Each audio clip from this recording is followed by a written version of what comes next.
हमारे संविधान के लचीलेपन की शायद ये भी खूबी है कि इसके पहले इस पर इतनी बहस हुई है, इतने मतभेदों के बाद जब ये संविधान मूर्त रूप में आया तो जाहिर सी बात है कि सभी चीज़ों का ख्याल रखा गया था। आप समझें, एक तरफ कांग्रेस थी, एक तरफ मुस्लिम लीग थी, एक तरफ तमाम छोटे बड़े रजवाड़े थे जो कि बहुत डरे हुए थे कि आज़ादी के बाद हमारा क्या होगा, हमारे अस्तित्व का क्या होगा। मुस्लिम लीग भारत के बंटवारे को लेकर जिद पर अड़ी हुई थी और जब भारत का बंटवारा हो भी गया तो वो सारे क्षेत्र जो कि पाकिस्तान में नहीं गए, उनके भी नेता जो मुस्लिम लीग के थे लेकिन जो क्षेत्र यहाँ भारत में ही रहे, वो नेता भी बाद में संविधान सभा में और कैबिनेट में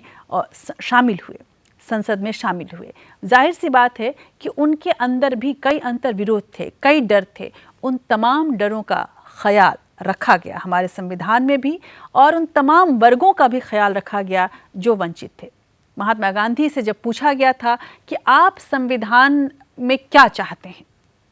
उन्होंने यही कहा जब जगजीवन राम उनके पास पहुंचे और उन्होंने कहा कि संविधान सभा का गठन हो गया है बापू, और अब हम अपनी नई सरकार की ओर धीरे धीरे बढ़ रहे हैं, हमारा गणतंत्र अब हमारे सामने होगा, आप इसमें क्या चाहेंगे। उन्होंने जगजीवन राम को एक ही सलाह दी कि जो कुछ भी करना, जो भी नियम बनाना, बस इस बात का ध्यान रखना कि जिस अंतिम व्यक्ति को तुमने देखा है, जो अपने जीवन में तुमने सबसे दुखी व्यक्ति को देखा है, तुम ये ज़रूर ध्यान देना कि तुम्हारे इस फैसले से